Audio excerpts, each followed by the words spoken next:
तो फिल्म की शुरुआत 1973 में पेग नाम की एक लड़की से होती है जिसकी शादी हो रही है, जबकि बाहर हमें एक ग्रुप को दिखाया जाता है जिन्होंने अजीब जूट के बने मास्क पहने थे और इनके पास एक बकरी भी थी। पूरा ग्रुप कहीं जा रहा था। दूसरी तरफ दोबारा पेग को हम देखते हैं जिसकी तबीयत शादी में ही बिगड़ जाती है और वो जब वॉमिट करने के लिए बाहर आती है तो उसे उस ग्रुप की गोट दिखाई देती है और कुछ भी नहीं। जिसके काफी देर बाद पेग का हस्बैंड जब उसे ढूंढते हुए यहाँ आता है तो पेग को गायब पाकर पैनिक हो जाता है। उसे मिलती है बस पेग की एक छोटी सी रिंग। उसके बाद वक्त गुजरता है और प्रेजेंट टाइम में हम एक औरत को देखते हैं जो नाचते गाते हुए खुशी खुशी अपने आप को फांसी से लटका देती है। ना उसे कोई पूछता ना उसकी खबर लेता। दिनों वो बॉडी रस्सी से लटकी रही और डीकम्पोज होने लगी। रस्सी टूट कर नीचे गिर गई तो स्मेल से यहाँ के लोगों को उसके मरने का पता चलता है और सर्विस बॉयज आकर उसे ले जाते हैं। इस औरत की मौत के बारे में इसके बेटी शू को बताया गया जो अपनी मॉम की मौत का सुनकर बहुत ज्यादा हिल गई और अपनी वाइफ मिला को लेकर उनके अपार्टमेंट में रहने आ गई। घर के अंदर जीसस की पिक्चर और क्रॉस को देखकर शो बहुत ही ज्यादा पैनिक कर जाती है। उसकी हालत खराब होने लगती है जिसे मिला संभालती है। जिसके बाद शो घर पे नहीं रुकती और बाहर आकर सिगरेट पीने लग जाती है। तभी उसे एक मैसेज मिलता है। ये उसकी नर्सिंग होम कंपनी का मैसेज था जो उसे ओल्ड लेडी के घर भेजना चाह रहे थे जिनको भूलने की बीमारी के साथ साथ कई और बीमारियां भी थी। अगले दिन शो उस घर के लिए निकल जाती है। बस स्टॉप पे पहुंचने पर शो ड्राइवर से ही इस एड्रेस के बारे में पूछती है पर ड्राइवर को कुछ नहीं पता था। उसने पीछे वाले आदमी से हेल्प मांगी तो वो बूढ़ा आदमी शो को वार्न करने लगा कि वहाँ मत जाओ। पर शो का इरादा पक्का देखकर उसने आखिर उस औरत का एड्रेस बता भी दिया। घर के करीब आने पर उसे एक बच्चा दिखता है जिसके पास एक छोटी सी गोट थी और वो शो को बहुत अजीब नजरों से घूर रहा था, इसीलिए शो को वो सब अजीब भी लगा। खैर अब वो दरवाजा नॉक करती है तो बूढ़ी लेडी दरवाजा खोलने के लिए आती है, लेकिन यहाँ आते ही उसका यूरिन आ जाता है और वो लेडी वहाँ से भागकर छुप जाती है, ऐसे जैसे उसे शो से शर्म आ गई हो। शो भी समझ गई थी कि इस लेडी की हालत काफी ज्यादा खराब है। मजबूरन उसे शीशा तोड़कर लॉक खोलना पड़ा। उसने नोटिस किया कि ये लेडी शू से छुपने की कोशिश कर रही है और लेडी को ढूंढते हुए उसे एक अजीब रेड कलर का दरवाजा नजर आता है जिस पर घोड़े की नाल भी लटकी हुई थी। शू उसे देखती रह गई। उसके जहन में यही चीजें चल रही थी कि घोड़े की नाल कहीं से भी नेगेटिव एनर्जीज को दूर कर देती है। अभी वो यही सोच रही थी तो उसे फील हुआ कि कोई उसके पीछे से गुजर गया। उसने देखा कि ये वही ओल्ड लेडी थी और इस तरह तेजी से गुजरने की वजह से उन्होंने बीन्स भी गिरा दिए थे। शू बिना उन्हें कुछ कहे ये बीन साफ करने लगी तो उस औरत ने पूछा क्या तुम ये सब करने आई हो? तो उसने कहा हाँ मैं आपकी केयर टेकर हूँ। इन दोनों के दरमियान में नॉर्मल बातें शुरू हो जाती हैं और ये लेडी अपना नाम पेग बताती है और इसी तरह हम जान पाते हैं कि पेग वही मूवी के स्टार्ट वाली लड़की है जो अपनी शादी के दिन गायब हो गई थी। अब यहाँ तक वो कैसे आई थी ये सारी मिस्ट्री एंड तक रिवील होगी। राइशू उसे नहलाने की बात करती है तो पेग उसे अपने जिस्म पे हाथ नहीं लगाने देती। वो उससे बस छोटे मोटे काम करवाती है और नहाती खुद है। कपड़े चेंज करते हुए शू ने उसकी कमर पे देखा कि रूट्स जैसा एक पैटर्न बना हुआ था। शू पेग से कहती है कि मुझे एक कॉल भी करनी है और उसके बाद सोना है। पेग ने सामने फोन की तरफ इशारा किया और कहा तुम्हारा जहाँ दिल चाहे तुम सो सकती हो। शो ने सबसे पहले अपनी वाइफ को कॉल की लेकिन ये कॉल मिली ही नहीं। वो फोन रखकर मुड़ने ही वाली थी कि उसे नर्सिंग होम से कॉल आ गई जो उसे पेग की कंडीशन की डिटेल्स बता रहे थे। इतनी देर में उसे पीछे पेग ने आकर उससे पूछा किससे बात कर रही थी। शो ने जवाब दिया नर्सिंग होम में। तो पेग ने एक अजीब सा सवाल किया क्या तुमने कंफर्म किया भी था कि वो नर्सिंग होम ही है? शो हैरान होते हुए बस हाँ में ही सर हिला पाती है। इसके बाद वो पेग को लेकर उसके रूम में जाती है ताकि वो उसे सुला दे और यहाँ पर वो पेग की फैमिली की पिक्चर देखती है और उसके हस्बैंड की भी। वो पेग से पूछती है आपके हस्बैंड को क्या हुआ था? पेग ने कहा कि उसने सुसाइड कर ली थी, अपनी जान ले ली थी। इन दोनों ने बातें करते हुए यहाँ पर काफी सारा टाइम गुजार दिया जिसके बाद शो दोबारा मिला से ही अपनी वाइफ से कॉल करने के लिए गई। काफी देर सिग्नल मिलने के बाद सिर्फ 2 ही मिनट उसे बात कर पाई और उसने मिला को कहा मैं जल्द ही तुम्हारे पास वापस आऊंगी। यहाँ पर खड़े होकर शू अपनी वाइफ से बात कर रही थी। उस जगह पर एक अजीब बड़ा सा दरख्त लगा हुआ था जिसके आसपास बहुत सारी कैंडल्स चली थी और ऊपर बहुत सारे कपड़े लटके हुए थे। इन ट्रीज को वहाँ लगाया जाता था जहाँ पर नेगेटिविटी बहुत ज्यादा होती थी और इन ट्रीज के ऊपर बीमार लोगों के कपड़े बांधे जाते थे। लोगों का मानना था जैसे ये ट्री नेगेटिविटी को अपने अंदर लेता है वैसे ही लोगों की बीमारियों को भी अपने अंदर लेकर उन्हें ठीक कर देता है। यहाँ पर एक अजीब चीज होती है कि शू को अपने पीछे अपने मॉम के होने का एहसास होता है, लेकिन जैसे ही वो पीछे मुड़ी तो वहाँ कोई नहीं था। खैर अब वो घर के अंदर आ जाती है और सबसे पहले उस रेड गेट के पास जाती है और उसका लॉक खोलने की कोशिश करती है, लेकिन जब वो नहीं खुलता तो वो चुपचाप नहाने के लिए चली जाती है। नहाते हुए उसे फील होता है कि कोई उसके कान में विस्पर कर रहा था, आहिस्ता से बोल रहा था, लेकिन ना वॉशरूम में कोई था और ना ही कोई वॉशरूम के बाहर था। एकदम से उसे दोबारा वही आवाज आती है तो उसे लगता है कि ये आवाजें पैक के रूम से आ रही हैं, लेकिन पैक तो अपने रूम में सो रही थी। वो अभी यहीं खड़ी हुई थी कि पैक को अजीब पैनिक अटैक आने लगा। शो उसे मेडिसिन देकर कंट्रोल करने की कोशिश करती है और फिर वो नोटिस करती है कि पैक नींद में भी प्रॉपर बोल रही थी। वो बता रही थी कि उन लोगों को म्यूजिक बहुत पसंद है, वो म्यूजिक से अट्रैक्ट होकर आते हैं। शो ने पूछा कौन लोग, तो उसने कहा कि इस घर के नीचे कुछ लोग रहते हैं। शो ने उसकी बातों पे ध्यान इसलिए नहीं दिया क्योंकि पेक को दिमागी बीमारी थी और उसे इल्यूजन्स आते रहते थे।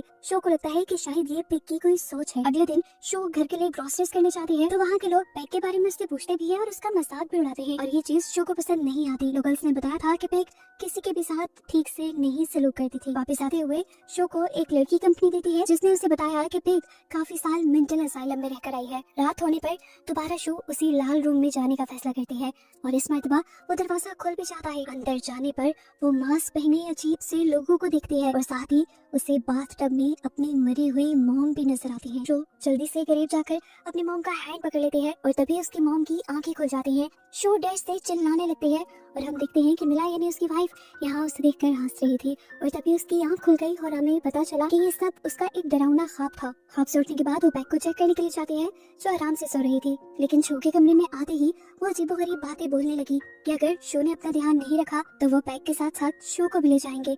शो ने बीमारी की वजह से इस मर्तबा भी पैक की बातों पर ध्यान नहीं दिया, लेकिन पैक ने बताया नहीं वो एक कल्ट के लोग हैं, वो तुम्हें ले जाएंगे, वो मुझे भी ले गए थे। अब वो अपनी शादी वाले दिन की बात बताते हैं जब वो गायब हो गई थी। असल में पैक को उस कल्ट के मेंबर ही शादी वाले दिन गायब करके ले गए थे और जब ये बात उसके हस्बैंड को पता चली तो उसके हस्बैंड ने उस कल्ट के लोगों से डील करने की कोशिश की। पैक ने बताया कि जब मेरे हस्बैंड ने डील कर ली तो उस कल्ट के लोगों ने मेरी कमर पर कुछ अजीबोगरीब निशान बना दिए। शो ने बोला मुझे लगता था कि ये निशान आपके हस्बैंड के टॉर्चर की वजह से है, लेकिन पैक ने बताया नहीं वो अच्छे थे। पैक ने पूछा क्या तुम्हें पनिशमेंट के बारे में पता है, तो शो ने यहाँ अपने हाथ दिखाए और बताया कि मेरी मॉम मुझे प्रेयर करने के लिए बहुत टॉर्चर करती थी, अगर मैं कुछ भी गलत कहती थी तो मुझे जला देती थी। पैक पूछती है अब तुम्हारी मॉम कहाँ है, तो वो बताती है कि उन्होंने अपने आप को फांसी दे दी थी। शो के गम को फील करते हुए पैक उसे अपने साथ सोने को कहती है। सुबह होने पर अब शो को सारी बातों का पता चलाना था कि आखिर उस बेसमेंट में था क्या।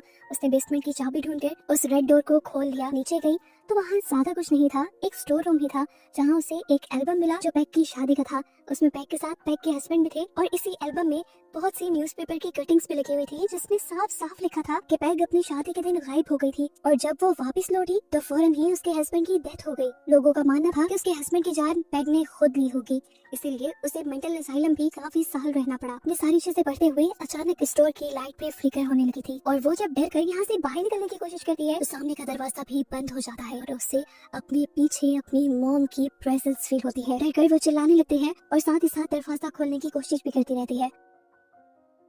आखिर एंड पर दरवाजा खुल जाता है और वो बाहर आ जाते हैं। अगले दिन हमें दिखाया जाता है कि इस घर में वही बच्चा आया था जिसे शो पहले देख चुकी थी अपनी गोट के साथ। वो लड़का शो से पूछता है क्या मेरी गोट को तुमने कहीं देखा है। शो से ना में जवाब देती है तो वो उदास होकर चला जाता है। आज ही उसके लिए एक पार्सल भी आया था जिसमें उसकी मॉम की कुछ चीजें थी जिन्हें देखकर वो पैनिक करने लगी क्योंकि उसकी मॉम के साथ उसका रिलेशन इतना अच्छा नहीं था कि वो उनकी चीजों को देखकर इमोशनल होती। वो तो ट्रॉमाटाइज हो गई। इस पार्सल में वही कपड़े थे जो बार बार शो को अपने ख्वाब में पहनी अपनी मॉम दिखाई देती थी। शो ने डरकर इन कपड़ों को फर्नेस में रखकर जला दिया। इस पार्सल को भेजने की वजह से मिला और शो के दरमियान में अच्छी खासी लड़ाई भी हो गई। आज के इस हादसे की वजह से शो को लगने लगा था कि वो भी पैक की तरह एक्स्ट्रा मेंटल स्ट्रेस की वजह से बीमार होती जा रही है, इसीलिए उसने स्टोर से जाकर पैक की ही डिस्क्रिप्शन दिखाकर अपने लिए कुछ मेडिसिन ली ताकि उसकी मेंटल हालत ठीक रहे। जब वो घर आई तो उसने देखा कि नर्सिंग सेंटर से कोई उसके इंस्पेक्शन के लिए आया हुआ था और पैक उसे भगा रही थी क्योंकि वो लड़की पैक को अपने लिए खतरा लग रही थी, लेकिन शो ने उसे अंदर बुलाया।